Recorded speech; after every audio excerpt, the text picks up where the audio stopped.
Hi guys, Jason from Dropshipping University. In this episode, I want to talk about what wholesale dropshipping is. I want to talk about how it differs from wholesaling, and I want to talk about the supply chain and how you want to position yourself in the supply chain when you're wholesale dropshipping. If you guys could like, comment, and subscribe to this channel, I'd really appreciate it. Just hit 50 subscribers and I just started this channel. So I think there's a lot of demand for this content. And the more you guys let me know, some of your questions and that type of thing, the more the content I produce can be curated and tailored for your needs. So without further ado, I'm going to get into this. I actually did make a slideshow just to kind of show you guys graphically some of the points and topics that I'm talking about in this video. I think it's going to help you guys out a little bit, especially when I talk about the supply chain, some of the advantages and disadvantages of wholesale dropshipping. So I'm going to just come over here real quick and switch my screen. Here we are. And I made a little slideshow like I said. And what we're going to talk about here is wholesaling versus whole shipping. So before I talk about wholesale dropshipping, I want to let you guys know that I actually just dubbed this term. Tom and I came up with this today actually, and it's called whole shipping. It's just a shortened, abbreviated version of wholesale dropshipping, just ease of use, and hopefully you guys can jump on board and call it whole shipping with me. I think it's fun.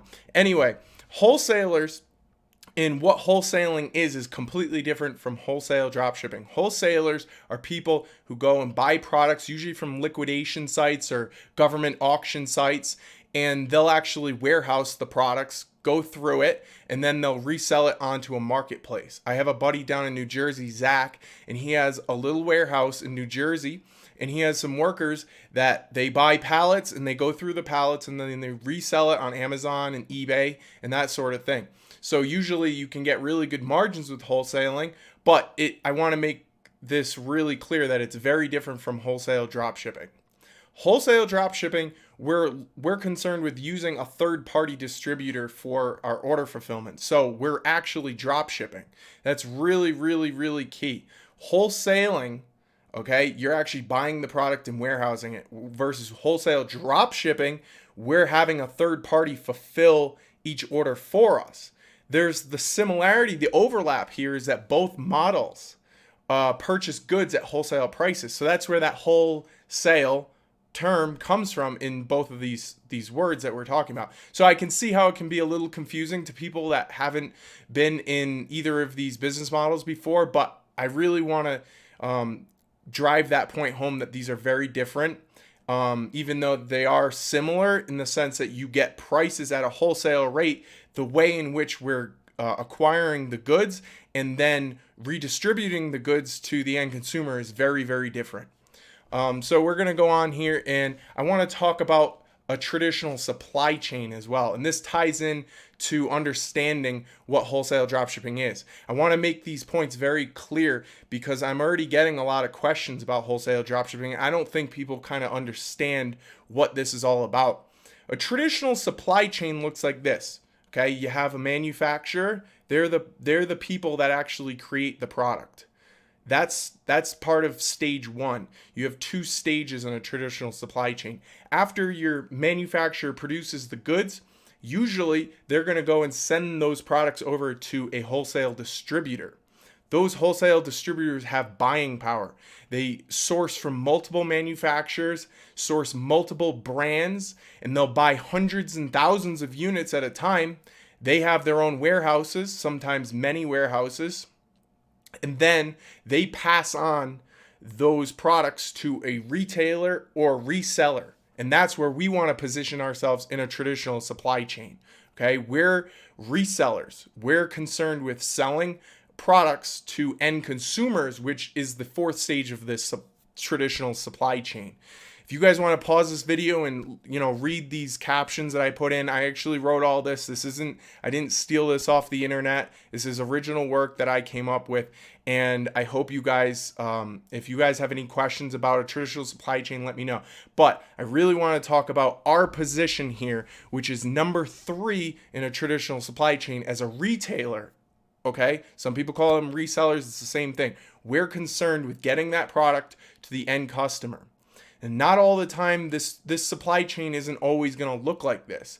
But I want you guys to keep this as a frame of reference so that when you're looking for wholesale distributors to work with, you can kind of say, okay, are they actually a wholesale distributor, or are they a middleman between the wholesale distributor and myself? Or sometimes they're secondary, tertiary, and even more than that. So you want to eliminate as many middlemen as possible and get to this wholesale distributor and resell the products. Now, in certain circumstances, very rarely, and I talked about this in the last video, you can actually source from a manufacturer. If they have an integrated cart and they're willing to do order fulfillment on behalf of you as the reseller. So that would be drop shipping from a manufacturer. That's much more uncommon because manufacturers are generally speaking, they're concerned with getting that product out to market, and wholesale distributors are the best at doing that. Okay.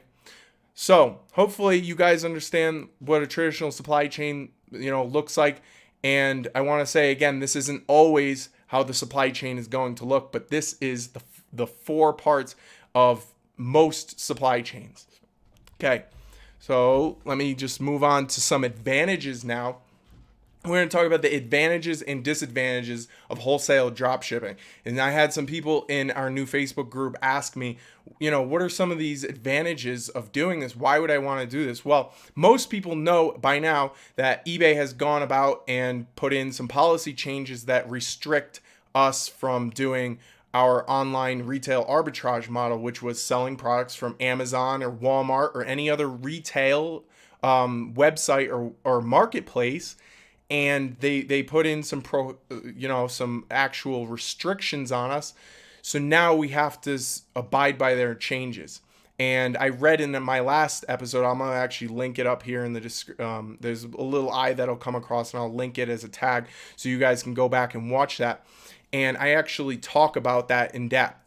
So I want to talk about these advantages. What are the advantages? One of the best advantages with drop shipping is that you never hold inventory.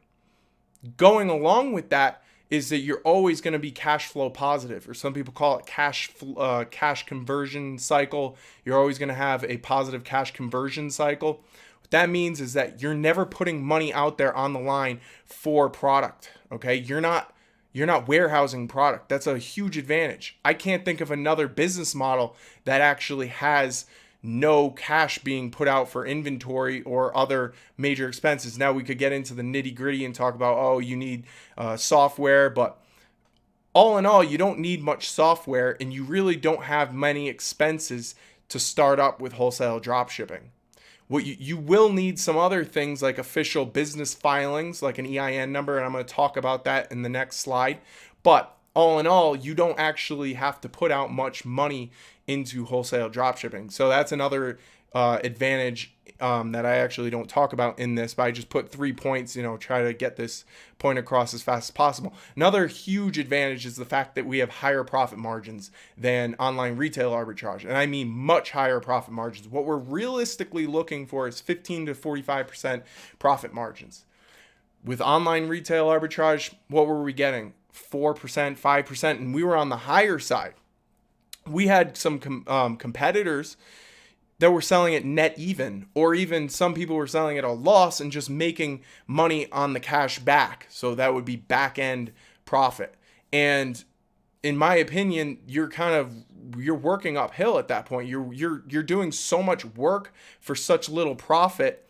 And in business, I don't really think that's not the best way to go about doing things. I want to get higher profit margins, and wholesale dropshipping really enables us to hit those 15 to 45% margins. Now, sometimes you might want to come down on that, instead of 15%, come down to 10% and allocate 5% to promoted listings, for example. Or maybe you want to, reallocate 5%, 10% into a markdown, with Markdown Manager, run some promotions that way, run some sales. That's up to you. That's your business. You can play with those margins. But the point is that now we have some real profit margin to play with. That's a really, really important point. With online retail arbitrage, we didn't have as much leeway to work with the profit margins there. The last point I wanted to make about the advantages is that the fact that we have no need for a repricer.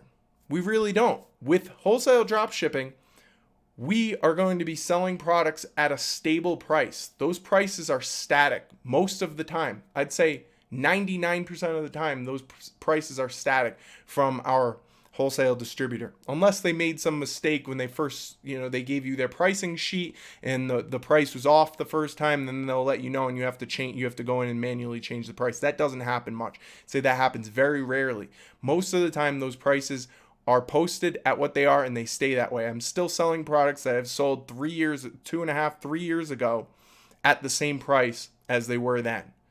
There's a reason for that, and I can get into the nitty gritty and talk about MSRP and MAP pricing, and there's an actual contract between the manufacturer and the wholesale distributor to sell products at a wholesale price, and it's all written into an agreement, okay? But that doesn't really fit the scope of this. All you have to know is that you don't necessarily, I would say you really don't need a repricer. I almost said necessarily, but you don't need a repricer for this. It's a really, really key important fact. Repricers can get expensive. They can get complicated. They can mess up. Usually you only have an API call every 45 minutes to an hour, sometimes even less. And as we know, API calls from a known repricing software could be causing our eBay accounts to be flagged as drop shippers, therefore decreasing our listing visibility. So we want to avoid repricing software at all costs at this point in the game. And this is January 2019. Lastly, disadvantages. I want to talk about the disadvantages. And I'm looking at these right now and I'm thinking in my head, I don't really know how much of a disadvantage a higher barrier to entry truly is. Because, and let me explain myself, I see higher barrier to entry now at this point in my career as an entrepreneur. I see higher barrier to entry as a good thing because I know there's going to be less competition with a higher barrier to entry. That's really, really important. But some people out there, they're just getting into this business and they say, okay, a higher barrier to entry, that's not a good thing because that's going to be more work on me, more time on me to actually go and develop relationships with suppliers, go and get an official business license, which is an EIN number. Sometimes you're going to have reseller certificates. You're going to have an official email, which would be your company. It would be info@yourcompany.com or support@yourcompany.com. Okay. That costs about $5 to $10 a month. Really easy to set it up through GoDaddy or Gmail. Not that hard.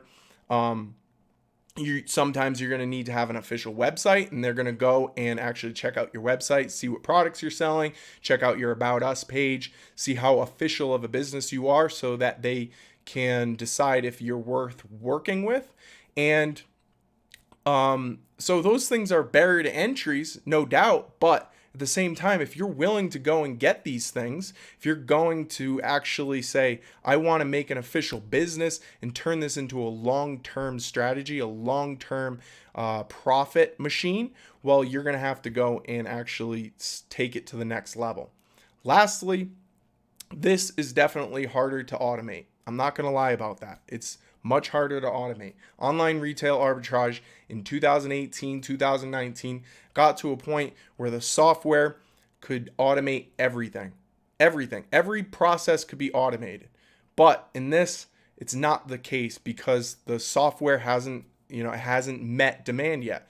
And in my opinion, it's not a bad thing because you can train VAs to do mostly all of the tasks. And that's what I'm working on right now is I'm building out my team of VAs to fit the mold of manual research, manually listing items onto eBay, Shopify, and Amazon, manually tracking profits.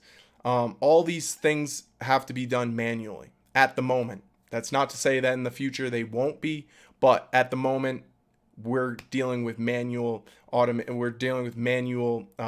type of VAs and all that stuff. So looking forward, I hope you guys can take some information out of this and go and apply it. I will be coming out with a video probably this Friday talking about actually sourcing. I'm going to show you guys how to source, how I go about sourcing. I have several strategies, several tips that I do, and I want to show you guys what it takes to actually find these suppliers. They're not easy to find. You're going to have to search around. I feel like a detective every time I'm on those pages because there's little tidbits of information, little clues that you have to go off of. And sometimes you have to take it to the next level. You have to call people. You have to ask the right questions. You have to talk to the right people, the right departments. You have to email the right people. And you have to go ahead and fill out wholesale applications. And then hopefully you're going to find some profitable products. So if you guys got any value out of this, please let me know. I really would appreciate as much support as possible. And like, comment, subscribe. Thank you so much, and I'll see you in the next one.